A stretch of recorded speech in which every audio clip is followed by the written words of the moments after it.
પર્યટકોને આતંકવાદીઓએ પર્યટકોનું નામ પૂછીને એમનો ધર્મ પૂછીને જે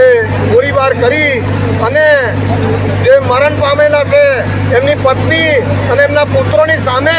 જે ગોળી મારીને નિર્મમ હત્યા કરી એ પછી આપણા દેશના વડાપ્રધાનશ્રીએ કીધું કે આતંકવાદીઓને તેઓ કલ્પના પણ નહીં કરી શકે એ ભાષામાં અમે એમને જવાબ આપીશું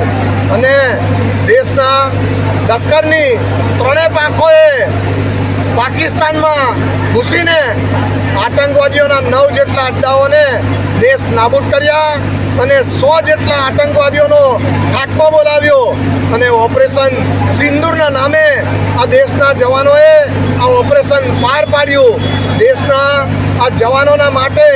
સમગ્ર દેશભરમાં તિરંગા યાત્રા યોજાઈ રહી છે અને આજે જંબુસરમાં પણ અલગ અલગ જાતિ અને સંપ્રદાયના લોકો એકત્ર થઈ અને એક બિન રાજકીય રીતે આજે તિરંગા યાત્રા અહીં જંબુસરમાં પણ નીકળી હતી અને એમાં જોડાયેલા સૌનો અમે આભાર માનીએ છીએ. અસ્તુ ભારત માતા.